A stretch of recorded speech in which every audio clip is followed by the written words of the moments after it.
Welcome back to Creepcast. Where are we going? No sleep. No sleep. My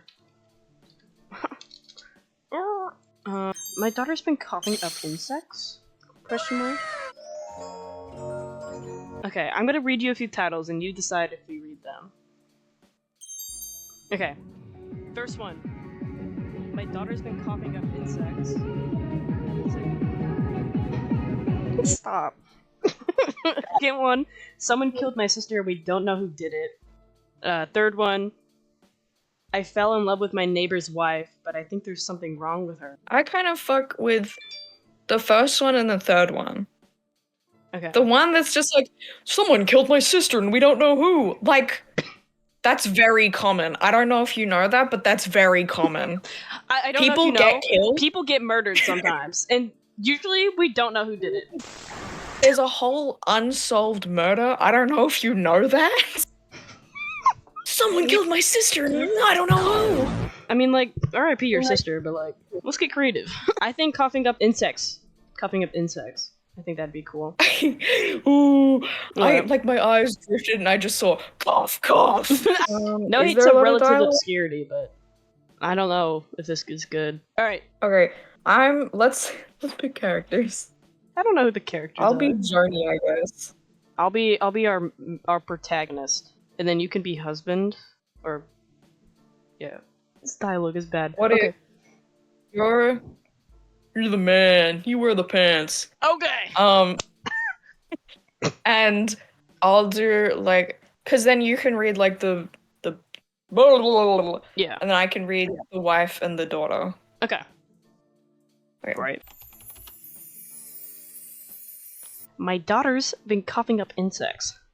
It was mid-June when my wife and I dropped our 10-year-old daughter, Joni, off at summer camp. We honestly didn't think much of it, given that this was her 4th year in a row attending the camp, and that she had amassed a great group of best girlfriends during that time. But when Joni returned home from camp later that summer, we couldn't help but notice something that was off about her. Staring into space, a look of sadness in her eyes, her previously cheery disposition displaced with a more somber one, and strangest of all, constantly hacking up a peculiar cough that my wife and I kept hearing at all hours of the day. Honey, that peculiar cough!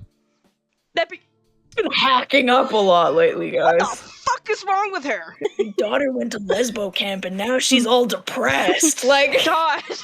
At first, we chalked up her melancholy mood to the discomfort of a cold or flu, until we discovered that it was no flu at all. My daughter had been sitting with my wife and I at the dinner table, doing her best to hold back the bizarre cough she had contracted at camp, when she finally couldn't hold it back any longer. After coughing loudly into her hand, she proceeded to hold it out in front of her and look at what she coughed up.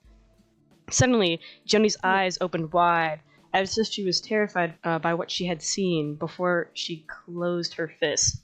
oh fuck, I have to like find a voice. What the fuck do I even do for this? Poor thing. Oh, you poor thing, here's an napkin. This is like someone's grandma he's married to. Poor thing, you poor thing. Poor thing. Here, take a napkin. My wife said as she held out one for our daughter. It's okay. Don't worry about it. Joni replied nervously, still clenching her fist. Dear, what's in your hand? I asked. My hand? What do you mean? You coughed up something. And have... Who speaks like this? I don't know! You coughed up something and seemed to have a visceral reaction to it. It's nothing. She said dismissively, as she tried to hop up from the dinner table. Whoa. Where do you think you're going?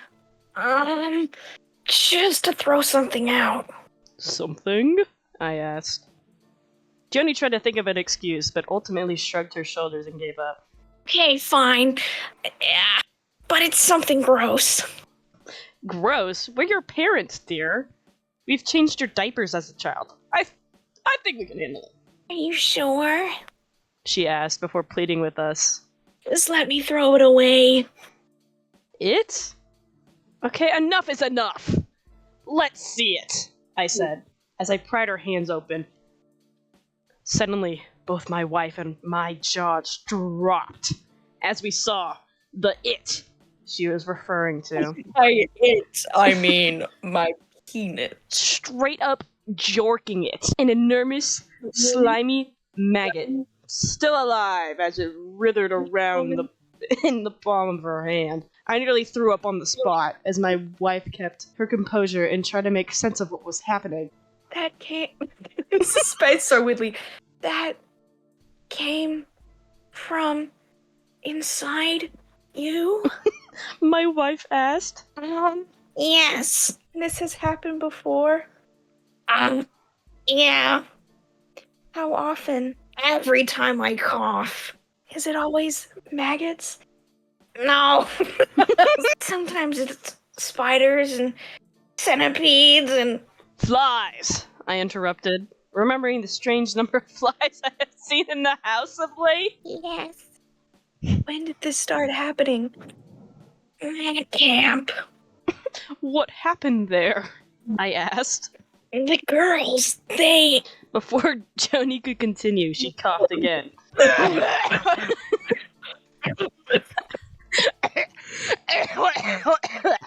This time, spitting out a centipede, just as she had mentioned. That's when my wife turned to me with a sense of urgency in her eyes. We need to get her to the hospital. And so, that's exactly what we did. Calling an ambulance and rushing my daughter to the emergency room, where we waited, and waited, and waited, until she was eventually seen by a doctor. They ran test after test, but no matter how many times they tried to determine why so many insects were living inside my daughter, they continued to come up empty-handed. And after multiple surgeries and a rapid decline in Joni's health, over the course of the night... Pause. How many surgeries are, like, being agreed to on the spot? Like, they're just like, let me carve open your daughter. Also, okay. Let me read the next line. She was proclaimed dead around 10 a.m. the next morning. How many surgeries do you... Okay, I'm guessing it sounded like it was dinner time. So that's like 5 or 6 o'clock, like p.m. And 10 a.m. the next morning. How many surgeries can you run in that time period? You just, like, open up her chest and just, like... Poke around. Just Oh my god. Hundreds of men crawling around. I'm starting to think the bugs were the problem. I'm thinking the many surgeries in the span of a few hours was probably the issue. If I had to guess. So much surgeries that she just fucking died. My wife and I sat there in silence at her bedside table, equal parts shocked, saddened, and confused, when the medical staff eventually had to tear us away, trying their best to stop our screaming as they covered her body with a blanket. That night, we sat up in bed, crying, and that's when it happened. This time the sound coming from my wife. After covering her mouth with her hand, she opened it to find a number of tiny spiders crawling all over her fingers. Ew. She turned back to me, a look of horror in her eyes, as I tried to hide my own look of horror. Both of us realized that if nothing was done, she too would suffer the same fate as my daughter. And so, for the second time in 2 days, we rushed to the hospital, this time checking my wife into the emergency room, where the doctors continued to scratch their heads at such a bizarre ailment. I held my wife that night, as she went back and forth, coughing and crying, until she eventually fell asleep. And that's when it happened again. Okay, so just imagine this, right? Like, hold on, I need to demonstrate. They're, like, together, right? So she's, like, here. And she's just, like, coughing onto his chest. So it's just bugs crawling on him. It's just like, it's okay. Ew, freak wife, get the fuck out of here! Like a centipede just crawls, like, up him, and he's just like... Wait. Okay. It's like, oh, poor baby. Okay. It's okay.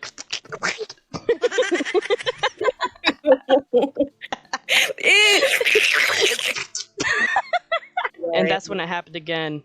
Cough, cough. Except this time, I was the one coughing into my hand. Sure enough, after opening it, I saw a maggot crawling across my palm. That's when I began to wonder, what could have possibly happened at my daughter's summer camp?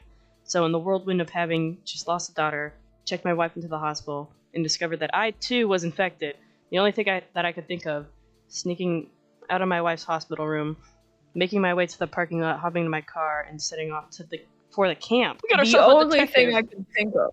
It's the only thing Because I I can don't think own of. the phone. Yeah, the first thing I think of, abandon my wife, go get untreated, and die in the matter of 24 hours. When I arrived about an hour later, I found the area desolate with only one car in the parking lot, that of the caretaker, who was the only staff member that resided on the camp during off-season. Have you heard anything about a strange cough? I asked him, after he was nice enough to invite me into his cabin. Why do you ask? The old man replied, if you cough on this man and a centipede hits his face, he's dying instantly. My daughter contracted an illness while she... My daughter contracted... Oh, no. Sorry. My daughter contracted an illness while she was here over the summer, and I was trying to find out how. Did you say anything else? Something about her friends. Friends. The caretaker thought for a moment. Come to think of it, I do recall a group of girls acting suspicious this summer. What does that mean? Suspicious? Yes. Hopping the stone fences on the north side of campgrounds where they're not supposed to go. Why not? Well, there's an old cemetery up there. Can you take me to it? 30 minutes later, the caretaker and I were trudging through the camp's dense forest, eventually hopping over the very stone fences that my daughter and her friends hopped. Not far after that, we reached the old cemetery. Alright. Come on down to the old cemetery! We got games, we got corpses, we got bones. And not far from that, we found a disgusting sight. Did you not notice he was gone? Anyways, sorry. The rotting body of... Where did Jimmy go? I haven't seen him. He hasn't come back. Anyways, what are these bugs doing here? The rotting body of a camp counselor, his Brandon Camp t-shirt ripped open wide, his corpse rotting, his entrails protruding from a wound in his stomach, and all over his body were what must have been 100 human bite marks, small ones made of someone no older than 10 years old. All around him were... I fucks with it. All around him were small, scarecrow-like dolls made of sticks and twigs tied together with rope. What is all this? I call out before throwing up onto the dirt. What is all this? What is all this? I can imagine, like, he doesn't even, like, move to throw up. He's just like, what is all this? What the hell? What? It's just all ants. What is all this? Oh, shit. Anyways, the caretaker simply replied, Witches! Witches? I replied, confused by what he meant. Yeah. He said, handing me a makeshift dolls. We need to bring these back to camp. After we headed back to his cabin and reported the body to the police, the caretaker led me to a fire pit, where we tossed the dolls in and burnt them all. Couldn't help but notice you had come down with a cough yourself.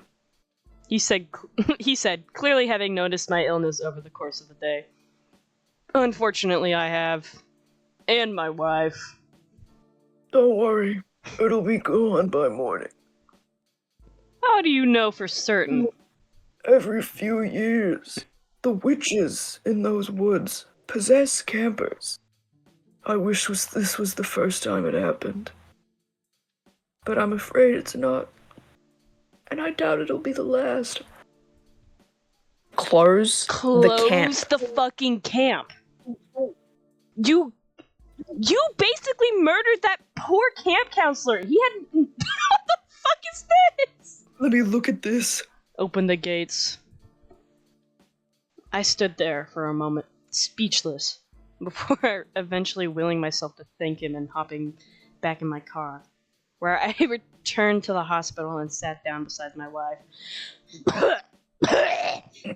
What was that?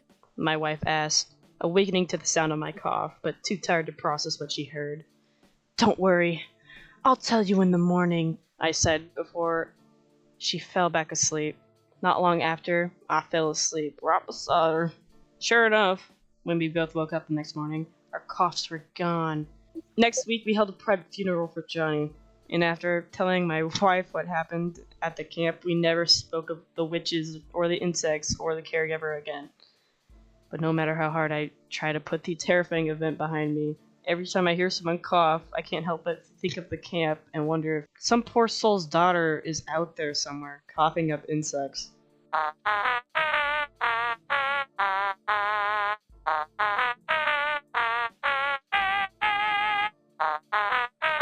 That was fucking awful. That sucked. That was bad. That was bad. The whole, like, and then we saw something awful. And, like, the ... dots reminded me of, like, the original Jeff the Killer story with, like, the, I had a feeling. A weird feeling. There's just, like... that was... It sucked. Relative obscurity. You need to work on writing dialogue. I like the can't get over concept, the, like- though. If this concept was written really well, this could have been a certified club classic. And I hope you know that. It's like so fast paced and it doesn't get into everything. Like the, what's that? What? You need to like build up a little bit and be like, oh, I felt something in my throat. I turned to the side and As an example, I'm using Tommy Taffy because the words in Tommy Taffy, they're so flowery, and it kind of like the stuff with Tommy Taffy where like when he like tasted his mouth after like he smooched him, rotting fruit and tasted like rotting fruit. You could have had like something like that. You'd have a description like that. Just add like something for me to chew on, because I just feel like it was like a empty wasteland I just read through. And the caretaker just being like, yeah, witches live in these woods, they possess children, won't be the last time. Close the fucking camp! You villain! You absolute villain! Oh my god, I forgot I said I was gonna play games with... Cut this out, by the way. Hold on. Does he want to be a part of the YouTube video? Balin, join the YouTube video. Or do you wanna create... Lewis, creep. turn around. She's 2D. Lois, turn around.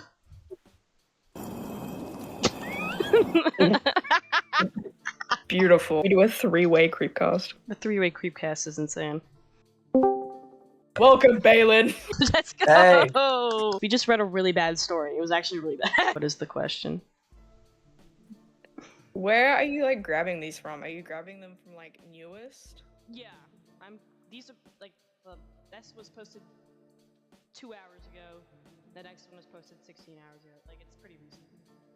Maybe you should do like the top this week or something. I think these ones are funny because they're bad. Balin, are you ever gonna get your camera up? I'm trying. There, okay, is this okay? Yeah, this is good. This is great. Okay. My husband forbade me from going into the attic. I wish I had listened. Help? That's number 1. Help? At the end? Help? Someone killed my sister and we don't know who did it. My town holds a special light ceremony every year. I want to hear about the light ceremony, Loki. Alright. I'll send y'all the link. The parade always started with the beating of the drums at midnight. The drummers were always first in line, leading the rest of the parade. The monotonous thudding would evoke a bittersweet feeling of anticipation inside me. It meant that the most exciting day of the year in our town had finally arrived, but that it would also be over soon. The sound would be followed by dozens of warm lights, held by the townspeople in long white robes, moving through the narrow streets with determined gazes. The rest of us would stand by the sidelines, watching the lights while hypnotized by the steady beating of the drums. I kind of like this. I was talking about this earlier. You weren't here. Sorry. Well, yeah, I know. You weren't here. Anyways, I was talking about like the story giving me something to gnaw on, because the last story it was just like dialogue. Something happened. Like, it would just be like 30-minute pass, daughter dead. Went to the hospital. Surgery. Boom, daughter dead. Planning funeral. Next day. Like, it was pretty rough, but this was good. The parade ended at the marketplace in the center of our town, where usually the market was held, with a big party. The lanterns would be attached all around the big place that was filled with booths and food trucks. Hold on, can we stop at the big place? We have a marketplace like we're in the fucking medieval ages, but we also have food trucks. But there's also the big place. We also have the big place. Well, marketplace doesn't necessarily mean like medieval. I've got markets. Well, I mean, like, there's farmers markets and shit around Yeah. I guess I just don't like the. I guess I just don't Around like the our- wording goes. There would be music and dancing, usually until the sun came up again. For the first 17 years of my life, I had always only been a spectator, but this year, I would finally carry one of the lanterns and be right in the middle of the excitement. I lied and changed my birthday on the application. You had to be 18 to be the carrier, but my birthday was still a week away. But it worked.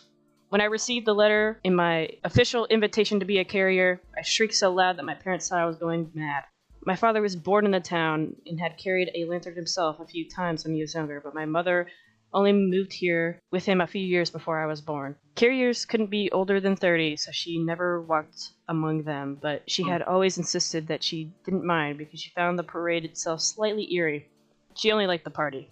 I can't exactly blame her. From an outside perspective, it can feel a little odd. The marching, the outfits, all that fire. But when you have an open mind, you see it for the wonderful tradition it is. And that's how I saw it. Or at least I used to. I thought it was an honor to be among the carriers, and the cherry on top was that my best friend, June, was chosen as well. Okay, so what we have so far is like, you gotta be in between 18 and 30 to hold one of these lanterns, and it's a big tradition, right? We also introduced the Chosen. Well, no, best friend June was chosen as well. Like, chosen I thought it was the Chosen. I was The like, chosen one as well. I like how all of this big old paragraph, and then June was there too. we gotta introduce the character somehow. When the day of this year's parade finally came, I was more than prepared. I had picked up my robe earlier in the morning and ironed it. It was a little big for me, so I had to make sure to be careful not to trip. I had eaten a large, carb-loaded dinner and gone to the toilet 3 times before leaving the house, so I definitely wouldn't why you have to pee carb-load during the before? match. Why do we need to know that you shit 3 times? Sorry guys, gotta shit when you're like midway through the parade. Under his robe, you see a brown streak. He doesn't stop marching, he's just shitting It's just himself a shit actively. stain on the back. Dead face, dead face. Dead face, shitting pants, all the way. And there's noises too, like it's not quiet.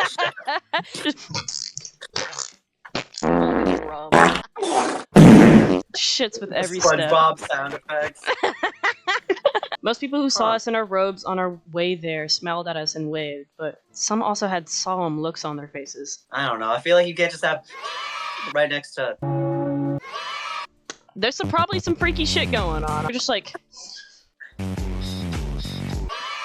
But how can you just like deadpan while somebody's like? I imagine Let's it's like go, an baby. old Just like- farmer, just like with his watering hose, just looking at you like, and then his wife's like, "Woo!" Literally feel the excitement in the air! I said to my friend. Yeah, She mumbled. but have you noticed how weird some people are looking at us? I shrugged. They're probably just jealous. As I said those words, I noticed a woman in front of her lawn staring at us while watering the bit of grass in front of her. I fucking called it! She was just like... As we got closer, I saw that the water was even reaching her toes, but for some reason she didn't move. Even when the watering can was clearly empty, she still holded it tilted. A shudder went through me, and I moved my gaze away from her. Anyway, not our problem. I linked arms with June and quickened my pace.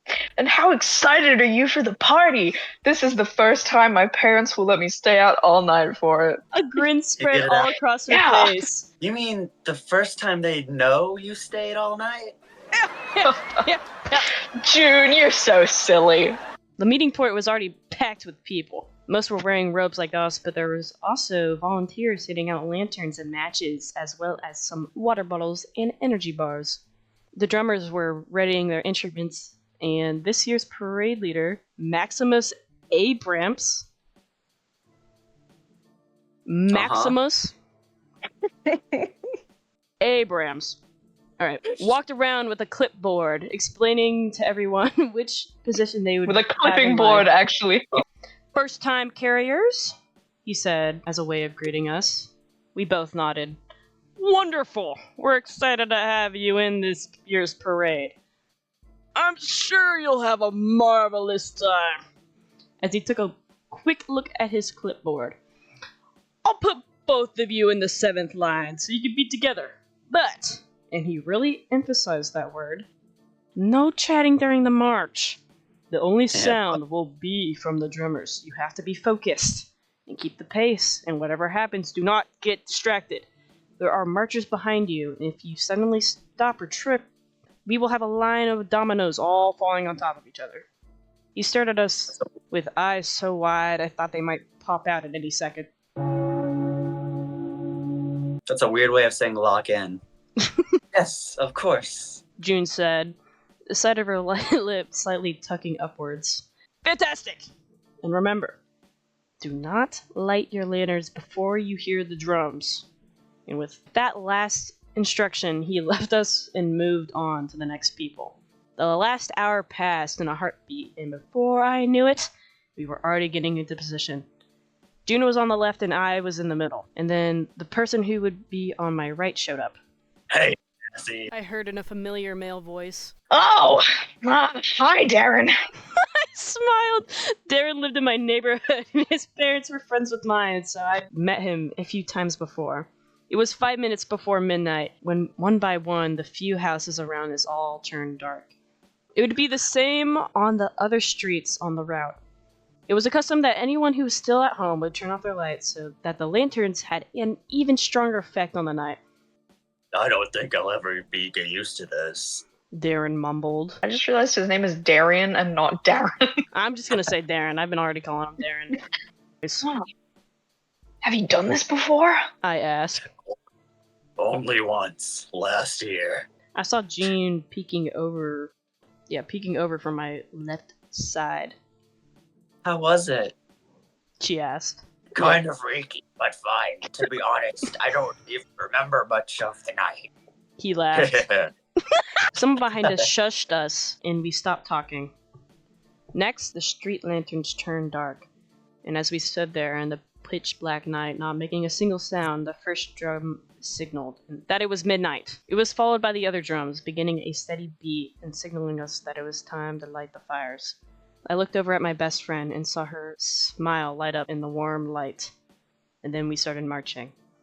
As we walked further into town, we noticed more and more people by the sides watching us and the lanterns. We kept our promise and kept quiet. Suddenly, I forgot all about my too long robe or the fear of tripping. I felt like I belonged with the people around me, and I didn't look over, but I was sure that June felt the same way. I lost all sense of direction, and couldn't even say if we'd already passed my house, but it didn't matter. All that mattered were the people around us, the children watching us with big eyes and bright smiles. But as we walked further, something shifted in the atmosphere. At the beginning, I could still hear people calling to us or cheering, but suddenly the spectators were eerily quiet, as if they were frozen in time. The smiles disappeared from the children's faces, watching us with tilted heads. Empty expressions of the adults resembled the ones of the lady on the lawn. I tore my gaze away from them and simply stared at my lantern. It felt as if my heart was beating as loud as the drums, and I started feeling nauseous. From the corner of my eye, I saw some movement on my left. I slowly turned my face towards June and noticed that she was watching me. She was watching me while she was watching, but not missing a single step. Then her mouth opened wide as she was screaming, but there was no sound. I opened my own mouth to say something, but no words came out, and then I could have sworn that for a second her eyes turned as white as sheets. I was so in shock that I didn't notice that my robe had caught underneath my shoe. I tripped and I was close to falling when Darren grabbed my arm and steadied me. Luckily, I'd managed to hold onto my lantern. It was a trick of my imagination. I had to keep walking on, I tried to tell myself. In reality, I was just too scared to look at June again. The rest of the parade passed in a haze, and before I knew it, we had reached the town center. The people started sprinting out to find places for their lanterns. Finally, I dared to look at my friend, but she was gone. I knew it. Oh. I knew that was gonna happen. Freaky! Is she just nervous that the people are staring at her at first? Yeah, she's like, oh, I'm a little nervous. And then they start doing like weird shit. I like that. A little freaky. So we have no clue like why the friend disappeared. She just poofed. I'm guessing she must have done something wrong. Like let her light go out and she got took. Or it's like a skinwalker situation. Hopefully my boy Darren doesn't drop his light Yeah. or something. I think my boy Darren is locked the fuck in. Now I'm starting to imagine Darren how Kyle was in Barbosa. Barbosa! Barbosa! Sorry, Barbosa. Barbosa. Barbosa? Yeah, but doesn't it remind, like, for some reason now I'm picturing Darren as, like, Kyle. Oh yeah. Who would like to bet that there is no memory of June from anybody in the town? And they're gonna be like, Oh, that would be don't fun. say that. Don't say that. The entire month gets erased from people's memories as well. I love the 11 months of the year. I tried to call June, but she wouldn't pick up, so I walked around the festival, looking for my parents or other friends, but there were too many people and the loud noises from every other corner distracted me. So I aimlessly... Hold on, is our character just ADHD? It's like... So I aimlessly continued walking around with no real target in sight, but I started noticing something odd. Most people were enjoying themselves, but there were a few who caught my attention. When I walked past the carnival ride, the old-fashioned horses going round and round in circles, I felt a woman was watching me. I stopped right in front of the ride, and the woman's gaze was on me every time the horse passed. At first, her face was serious, but with each turn, her smile started to spread wider and wider. I shook off the shudder that went through me and walked on. But then I noticed more people watching me, all with that hungry gaze. I don't like that description. Some of them were in small groups, but most walked alone. I tried my best to ignore them until I finally spotted a familiar face at the cider booth. My mom was chatting with friends. Her cheeks were rosy, and she looked so happy that I finally felt a moment of peace and safety. I felt even more relieved when she told me that she had met a completely fine June in one of the drinking tents. That's when I decided to call it a night and head home. On my way over to the exit, however, I bumped into Darren. Aren't you dying in that? What? He pointed to the thick robe I was still wearing and laughed. It's like 1,000,000 degrees tonight. Oh, I forgot about that. His smile turned into a frown. Is everything okay? He asked. I looked around to see if anyone was close enough to hear us. Did you notice something weird during the parade? Like what? The people, the atmosphere. I don't know. Darren moved a hand through his dark hair, but stayed silent for a moment. Kind of. He finally admitted. I thought it was just me. The momentous beats and lights, I think that they put me in a hypnotic state or something. I only snapped out of it when I noticed you tripped. But I didn't really look at the people before, just at my light. I nodded. The hypnosis thing kind of makes sense. I laughed. Maybe I hallucinated a little. Anyway, I'm heading home. Have a good night. Are you sure you're okay? I can walk with you if you want. That's fine. It's not far, and there are a bunch of people around. There weren't a bunch of people around. All the streets that weren't in the town center were empty, and suddenly I regretted not taking Darren up on that offer to walk me home. I steadied my pace as just as I was rushing around a corner, I bumped into someone. The smell of sharp cologne immediately hit my nose. Hello there, carrier. Carry the carrier, as he said as a big grin spread across his face. He just appeared out of nowhere. Why was he not at the festival? Oh, hi. Glad to see you're still wearing your robe. Not many people take the ceremony seriously enough. All I wanted was to get home. Small talk with Maximus was the last thing I had on my mind. Did you feel it? The shift in the atmosphere? It's getting more and more right each year. His grin stayed on the entire time. Then he started staring at me as if he was trying to look through me. And then he did the strangest thing ever. He started to sniff me.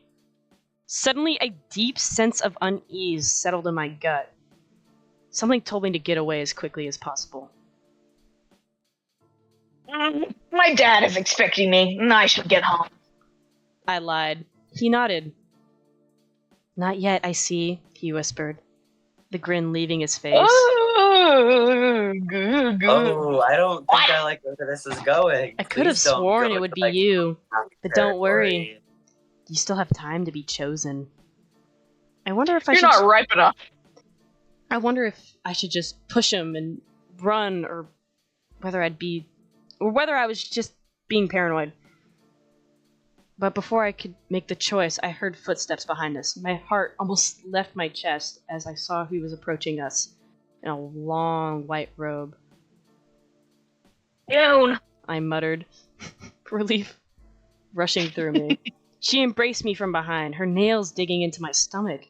She smelled foul, like sulfur, and when she spoke, her breath felt cold against my skin. What a wonderful night. What a wonderful world. She whispered. Then her eyes went to Maximus, and they just stared at each other. She let go of me and took a step away, and then I saw it again. This time I was sure I wasn't imagining it. Her eyes turned white as paper, and as I looked at Maximus, I realized that so were his. I stumbled back and hit the wall of the house. June simply started laughing. My breathing became so fast that I started seeing black in front of my eyes. Okay. Is that what happens when you do Yeah, these? I go, and then yeah. I go, You wake up like the head on the desk. yeah. The last thing I wanted was to pass out, and at his exact moment, Hey, Cassie.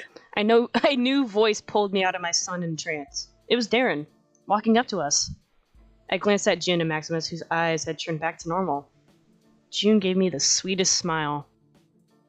You. I remember you, Maximus said in a deep voice at Darren. He loved you. I'm not doing a deep voice, I can't do it. Though about you... He loved you. Thought about you as his soul shriveled away. Too bad he couldn't even be buried, but maybe you can join him next year. That makes me so uncomfortable. Oh, I hate Ew. They took his papa. They took his papa. They went. that. Oh, They took that shit. For safekeeping. what are you talking about, man? Darren nervously laughed. June interlocked her arm with Maximus. Kelly. Enjoy your night, sweetie. Wink. Not me. Oh, sorry, I forgot who June was. She winked at me and then proceeded to walk away. What the fuck just happened? The relaxed look on Darren's face disappeared the second the other two left. I didn't answer. I didn't know how to. So instead I asked, Why did you follow me? You seemed really out of it. I wanted to make sure you were okay. Darren has so much aura, it's crazy. He's risen. I could smell his aura from 10 scrolls away. Anyways. Does he have dark aura? I wasn't sure if I could trust Darren or if I could trust anyone, but I also didn't feel like walking around alone, and at least the other two left when he showed up, so I let him walk me home. The light in front of our house was on. My father was sitting on the steps leading up to the porch, looking into the distance. When he saw me, there was a sadness in his eyes. I forgot, he whispered. I forgot what it's like. I always forget. Dad? What are you talking about? I kneeled on the steps in front of him. He looked so weak all of a sudden, so broken. Every year we celebrate, and every year we forget what changes. It's a ceremony. We hold a ceremony for them, and we don't even know. We don't even know it. We present ourselves with lights, and they take one of us. Just replace them. Darren got closer, Excuse me? Darren got What? Darren got closer, but we both stayed silent, waiting for my father to continue. He gently put his hand on my cheek. I saw you among them. It went by so fast. I've forgotten what happens. I always forget. But you're okay. You are yourself, aren't you? Dad? I started out, but then he quickly closed his eyes. When he opened them again, it was like he had awoken from something. He quickly shook his head and smiled. Oh, honey! You're already home! The sad expression vanished from his face. Hello, Darren. We saw the two of you together at the parade. Did you guys have a good time? Darren nodded, but kept staring at my dad. Alrighty. I'm heading to bed. Don't stay out too late, yeah? He winked at me and made his way up to the stairs and through the door before I could stop him. What the actual hell is going on? I muttered. Darren sat down on the stairs next to me. I don't know. I know it sounds... Oh, hold on. I know it sounds completely insane, but what your father just said sounds familiar. I keep thinking, but just as the thoughts form, they vanish again. I grabbed him by the shoulders and fixed my gaze on him. So sudden! Try to think. Remember. Whoa! You were a carrier last year. Why do you remember? He kept looking into my eyes, his expression empty, but then he blinked a few times and tears started forming in the corners of his eyes. My brother! He whispered. I went to the parade with my brother last year. He was older than me, moved out when I was 10, and even though he lives here, we almost all lost touch with him until last year when he reached out to me and convinced me to sign up for the parade. What happened to him, Darren? A tear slid down his cheek, and suddenly I understood. Maximus is your brother. How did you get that idea? I thought, no. Maximus is your brother? That's not true. Oh. That's not the first conclusion I would come to. I'd be like, they took your brother.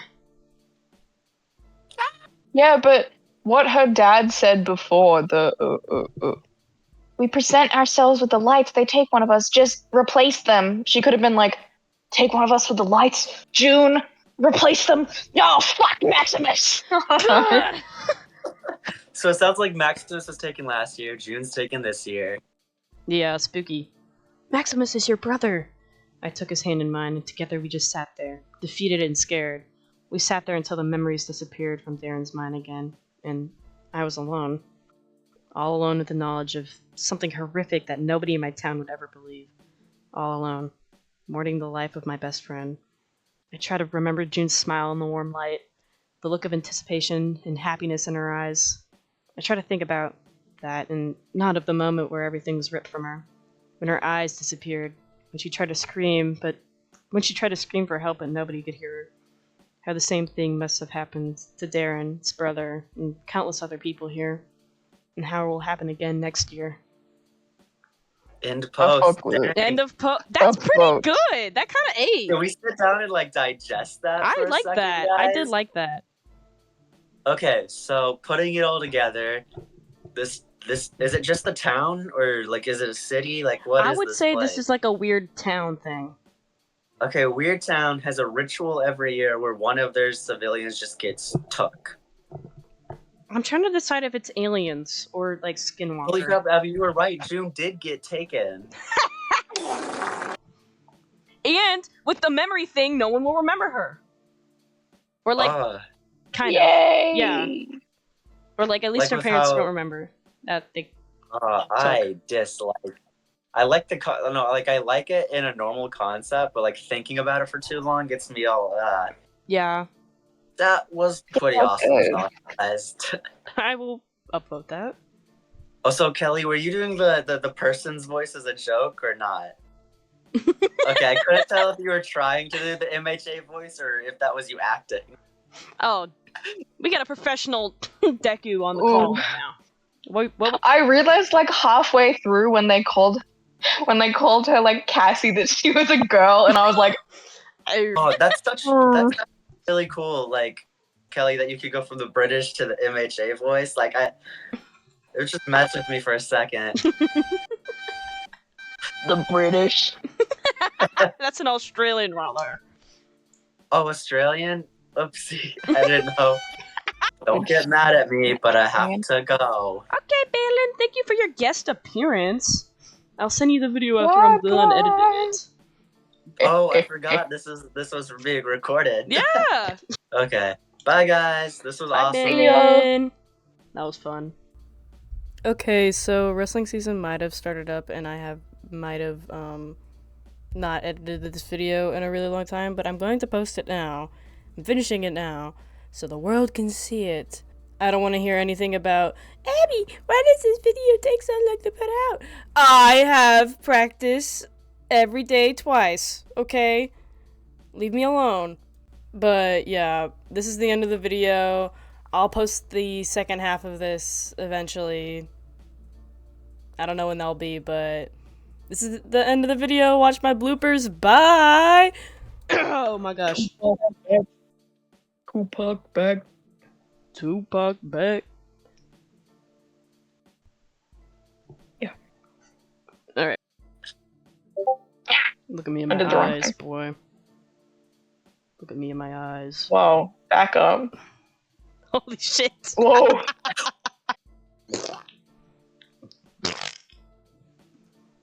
So real quick, What? what's your name again? I'm Balin. Kelly. What's Kelly, give him your I'm Kelly. Where was I at? there was a bunch, weren't, but yeah, that.